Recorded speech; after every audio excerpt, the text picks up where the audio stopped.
Bueno, entonces, una vez que vimos esta situación de modelos donde podemos incluir variables explicatorias quali, quanti y eventualmente la interacción, algo que surge, un concepto con el que vamos a estar trabajando cada vez más fuertemente es el de selección de modelos. Y esto es, sobre todo en modelos de regresión, en estudios observacionales, como les contaba antes, la cantidad de variables explicatorias puede ser muy grande. Eso no es menor, porque esta ecuación que tienen acá, vamos a decir que tenemos P variables explicatorias, se puede hacer una cuantita de cuántos modelos alternativos existen en función de esta cantidad de variables. Por ejemplo, si yo tuviese 4 variables explicatorias, yo podría tener un modelo con cada una de esas variables explicatorias, ya regresiones simples, modelos con 2, y acá están todos los pares que se pueden hacer, modelos con 3 variables explicatorias o eventualmente un modelo con 4. Esto implica, es decir, que de todos estos 15 modelos, nosotros podemos rankear con algunos de los criterios que estuvimos comentando y que ahora voy a volver a traer, rankear los modelos en función de su capacidad predictiva, de su capacidad explicatoria, de tener menor error, etcétera, etcétera.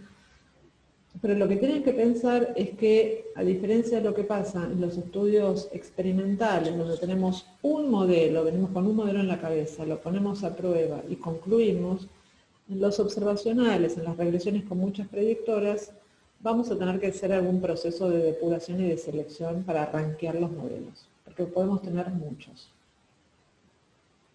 Y muchos es realmente muchos.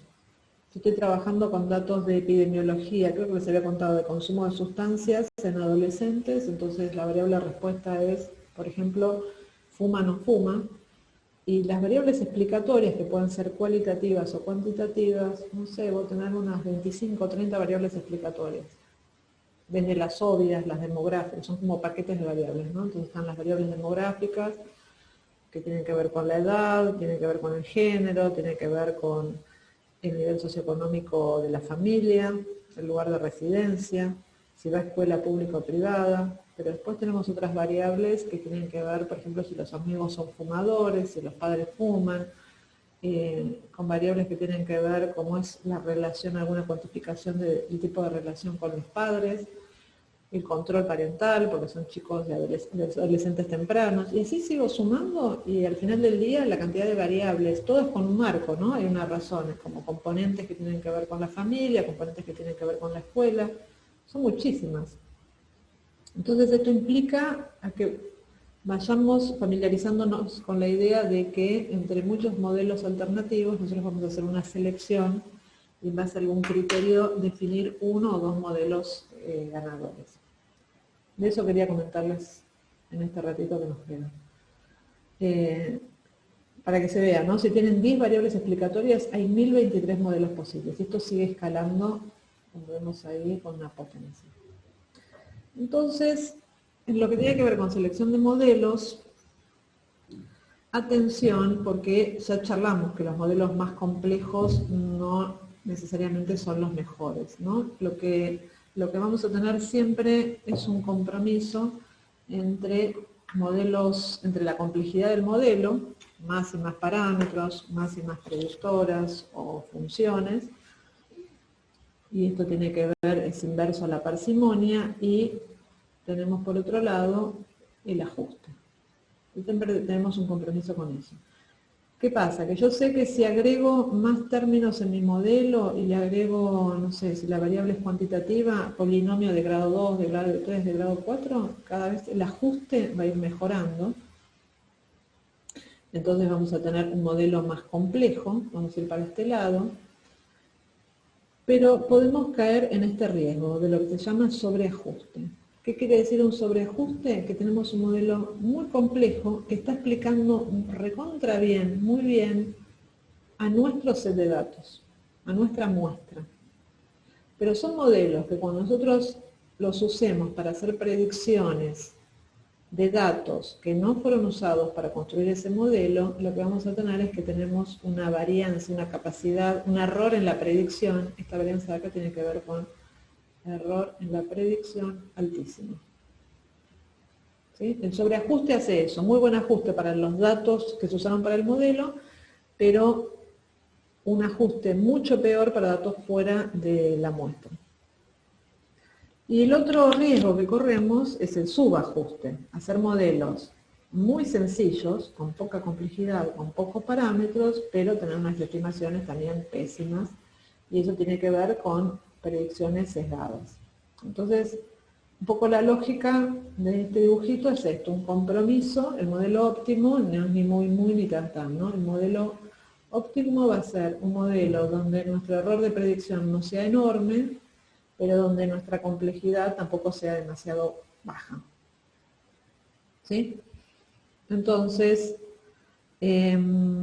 refuerzo un poco más, ya lo habíamos charlado, pero el principio de parsimonia, que es esta lógica. Si tenemos, el principio de parsimonia dice, un conjunto de explicaciones igualmente buenas para un fenómeno, la explicación más simple es la correcta.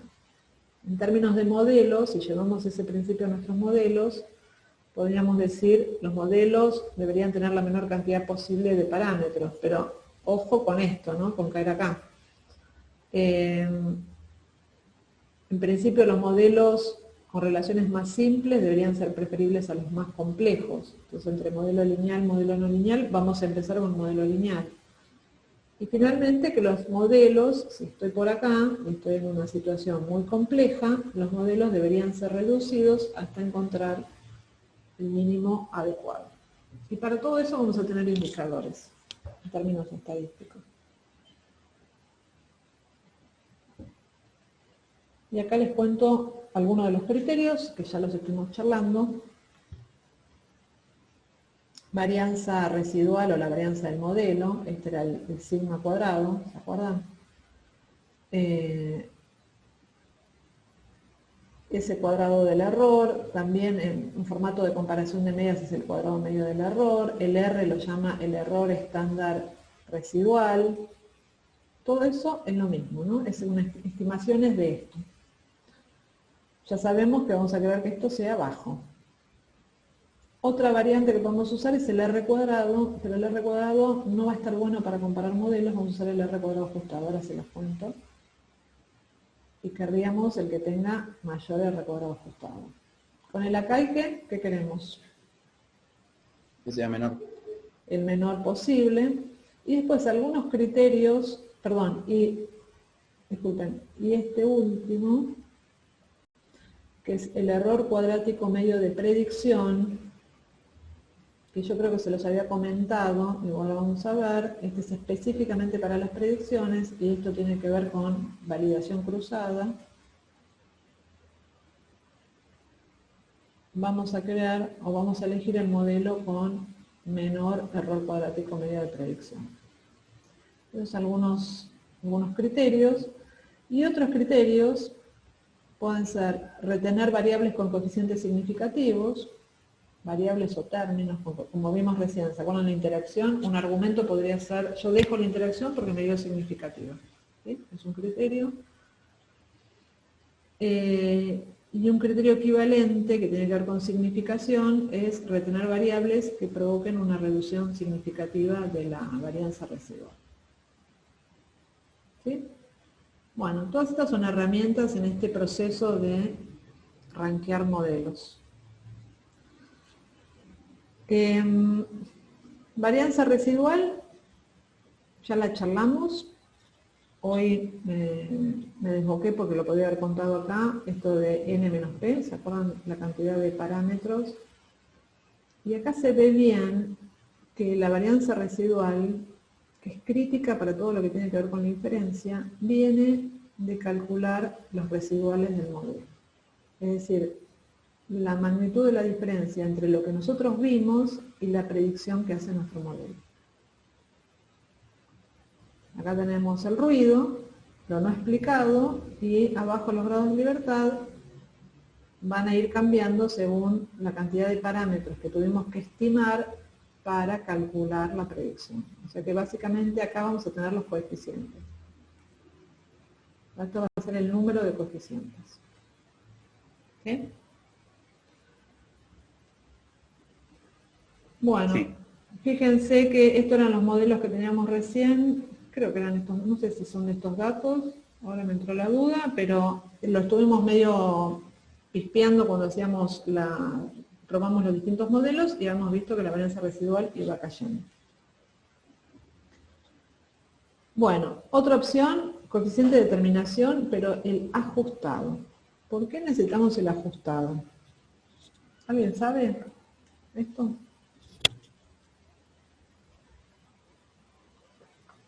Algo de que el R cuadrado no ajustado aumenta cuando aumenta la cantidad de variables explicatorias. Exactamente. El R cuadrado, así como lo vemos, sí o sí cuando yo agrego variables explicatorias va a aumentar.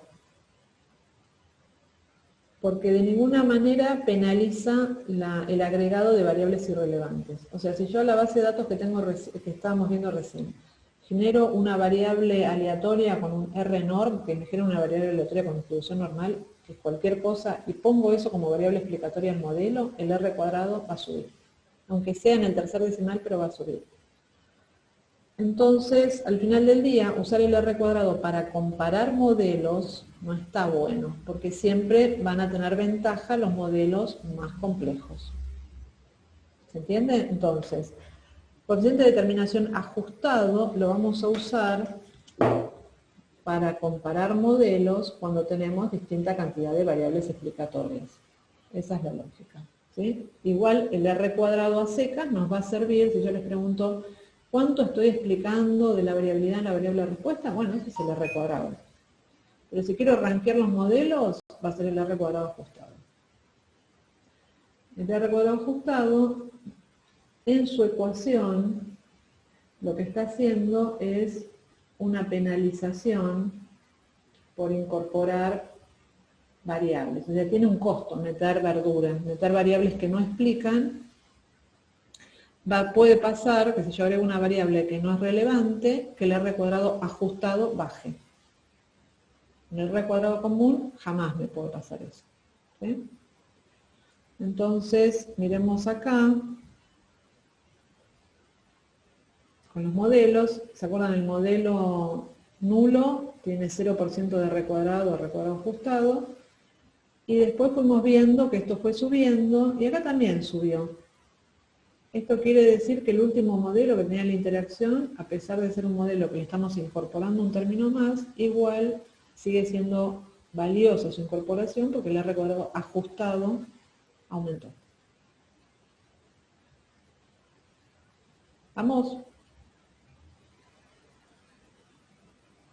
Entonces, Claro, o sea, si vos agregás, haces otro modelo y le agregás un parámetro y hay una disminución de ese R cuadrado, como que esa otra variable que elegiste no estaba buena. Exacto. Esa es la lógica. Entonces, esto lo vamos a usar cuando querramos rankear, cuando querramos comparar. Bueno, entonces vimos la varianza del modelo, vimos el R cuadrado ajustado, ACAI, que ya también lo conocen, el ACAI que ya sabemos, que penaliza por parámetros y premia por ajuste. ¿Sí?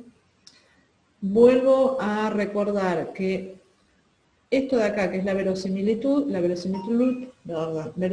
se calcula multiplicando funciones de probabilidad.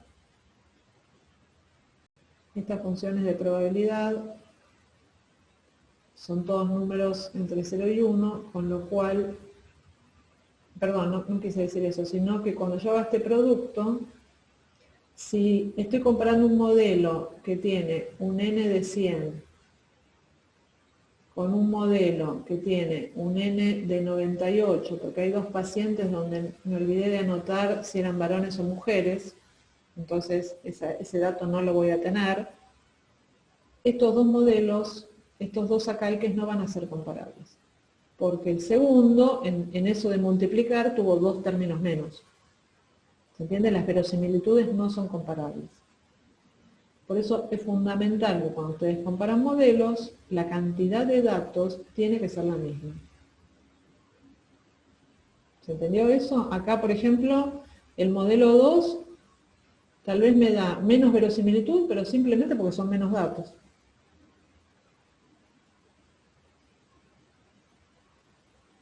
Bueno, por ahora no hay problema porque todo está completo. Yo lo que les digo es, con proyección puede pasar que las bases de datos tengan faltantes, tengan missing.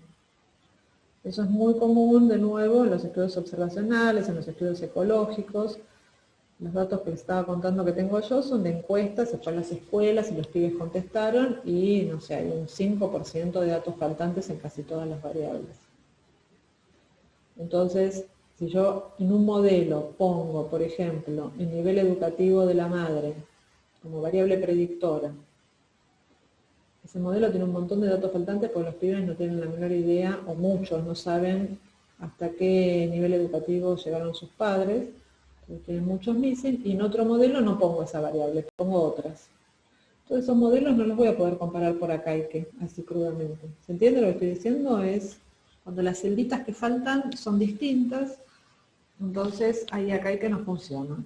Igual, todo eso es solucionable porque si queremos comparar modelos, le podemos decir a R, usa siempre el mismo dataset y calcular la CAIC sobre el mismo dataset. Completito, ¿no? O sea Bueno, que en la, sí. una pregunta, en la tabla que está ahí puesta, donde están los grados de libertad,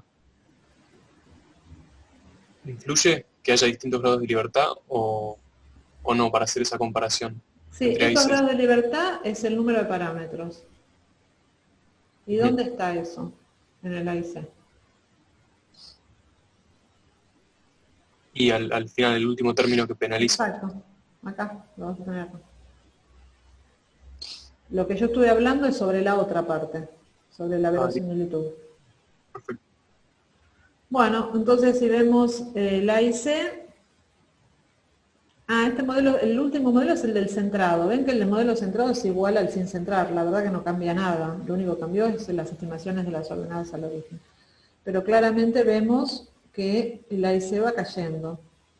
Y también por esto nos quedamos con el modelo con interacción.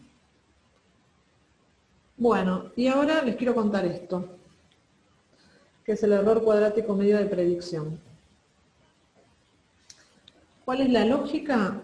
Es calcular una especie de varianza.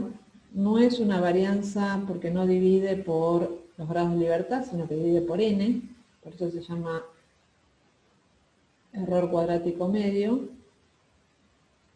Y arriba tiene los residuos. O sea, parecería como la varianza, como esta, ¿no? Estábamos charlando. Estas, ¿se acuerdan? Eran la sumatoria de los residuos al cuadrado dividido n menos p. Esto parece bastante parecido a residuos, solamente que abajo divide por n, pero bueno. Pero ¿dónde está la diferencia? En cómo se calculan las predicciones.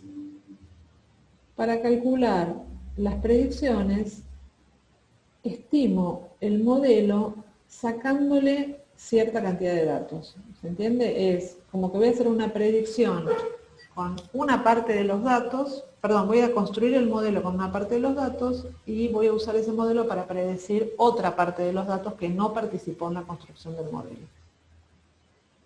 Y ahí es donde se calculan los residuales. Entonces esta es la base, esta lógica de calcular errores con datos ajenos a los que se usaron para la construcción del modelo, es la esencia de lo que se conoce como cross-validation o validación cruzada. Entonces, como forma de cierre de selección de modelos, como los grandes lineamientos, y estimación de modelos complejos, acá no vamos a ver ni ANOVA de un factor ni regresión simple. Esos son casos que casi, diría, no existen ni siquiera en las tesis de licenciatura. Entonces, ¿cómo hacemos cuando tenemos modelos múltiples? Que es lo que estamos viendo acá. Por empezar, si tenemos modelos múltiples, ojo que hay una relación entre tamaño de la muestra y cantidad de parámetros que tenemos en el modelo. Lo ideal es que nuestro n sea muchísimo mayor a la cantidad de parámetros. Algunos dicen que, por ejemplo, que por cada parámetro tendríamos que tener 10 observaciones como mínimo, otros dicen 20 observaciones, otros dicen 50 observaciones.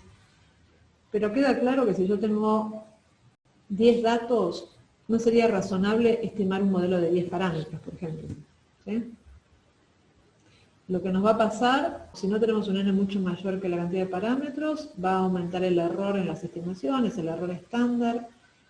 Normalmente vamos a tener situaciones de ajuste, pero de nuevo a la muestra, en nuestros casos, las predicciones van a ser malas. Y si tenemos una situación donde hay menos casos que parámetros, directamente cuadrados mínimos o métodos de estimación no funcionan, no puede dar estimaciones ya que no hay una solución única. Entonces, siempre piensen cuánto tengo y hasta dónde me puedo estirar, ¿no? Y la idea es que estos números no estén muy juntos, sino que este sea mucho más grande que la cantidad de coeficientes del modelo. Bueno, y si quiero hacer eso, digo, bueno, entonces, nada, saco variables explicatorias. Bueno, ya vimos que hoy charlamos criterios de selección de modelos, les conté algunas herramientas. Y después hay técnicas estadísticas para bajar la cantidad de variables explicatorias. Una técnica para... Esto siempre es reducir la cantidad de variables explicatorias porque tengo muchas y mi n no es muy grande. Una es usar técnicas multivariadas. No sé si alguno de ustedes cursó comunidades, si usaron alguna vez componentes principales, ¿sí? Entonces ahí habrán visto componentes principales como una técnica de reducción de la dimensión. Entonces, por ejemplo, si yo tengo un montón de variables ambientales, les cuento para qué uso yo componentes principales. Si tengo esto que les decía de los pibes y tengo las escuelas a donde van los chicos, y yo de alguna forma quiero caracterizar el entorno socioeconómico, entonces voy al INDEC y tengo un montón de variables del radio censal. Por ejemplo, el porcentaje de personas con nivel universitario, el porcentaje de personas inactivos, desocupados, porcentaje de hogares con NBI, un montón de indicadores. Y la verdad que no me interesa cada uno en particular, pero sí sé que todos dan cuenta del nivel socioeconómico a nivel del barrio. Entonces, ¿qué hago? Hago un PCA, un análisis de componentes principales, y genero un score, que va a ser un score de vulnerabilidad o de nivel socioeconómico, y ese score es el que pongo en mis modelos. Y después también hay técnicas de regresión específicas para eso, no las vamos a ver, pero es para que sepan que existen. Regresión penalizada o lazo también. Es un método que específicamente busca, en el método de estimación de los coeficientes que no son demasiado relevantes los vuelan, los elimina automáticamente. Así que sepan que existe. De nuevo, esto es contarles un poco la oferta de técnicas alternativas. Bueno, y volviendo al ejemplo, para hacer las predicciones, con R lo pueden hacer perfectamente con esta función predict, entrando el modelo y ingresando, por ejemplo, un data frame de distintos valores de condición de sexo y de edad, y entonces le va a hacer las predicciones. Entonces, por ejemplo, yo acá le digo, bueno, predecime el BBM para un hombre de 50 años. Entonces, varón, edad 50, uso esto y ven que me da un intervalo de confianza. La estimación puntual, si estamos 50 años, que es por acá, y varón, true, la estimación puntual, este numerito de acá, te da 142. Pero en la población podemos decir que va a tener entre 119 y 165 litros de BBM. Pueden hacer en R que los gráficos incluyan la banda de confianza. Esto está piola, porque es un rango, no para la I, sino un rango para las rectas, ¿no? Entre qué límites se pueden en promedio moverse esas rectas. Tal vez se den cuenta haciendo cuentas que si yo hubiera hecho dos regresiones simples, una para varones y otra para mujeres, hubiera tenido los mismos resultados, las mismas ordenadas y la misma pendiente. Pero esto me parece que lo charlamos, y es, a ver, lo que estoy diciendo es, hagamos una regresión para mujeres y otra, cada una con 50 datos, ¿no? Bueno, no está bueno. Un tema que ya charlamos es el error global. Cada prueba de hipótesis, cada modelo que ajusten tiene un alfa. Si hago dos modelos, tengo más alfa. La otra cuestión es que si hago dos modelos por separado, ¿Tengo una prueba para comparar las pendientes? O sea, sé si hago dos modelos por separado, si la pendiente, el efecto de la edad cambia según varón o mujer. No. Entonces, esto me permite hacer comparaciones que de otra manera no podría hacer. ¿Qué otra ventaja tiene hacer esto, no? Un único modelo. Y miren, los grados de libertad del error son mucho más. Aumenta los grados de libertad del error y eso hace que en general la varianza del error sea más chica. Bueno, acá no nos dio más chica, pero fíjense que tenemos un 124 y un 133. Entonces está haciendo como una especie de promedio. Y finalmente, si no tienen interacción, el efecto, si no hay interacción, o sea, si el efecto de la edad no cambia, la estimación del efecto de la edad va a ser mucho más precisa, porque voy a estar usando 100 datos para estimar ese efecto. Esto lo hice acá, pero es una lógica que quiero que incorporen y es que siempre es mejor hacer un único análisis integrador que muchos modelos por separado. Bueno, acá está el paper, de donde saqué los datos. Y para terminar, ¿qué pasa cuando tenemos una variable cualitativa, pero que no con dos categorías, que fue 0,1, sino tres categorías?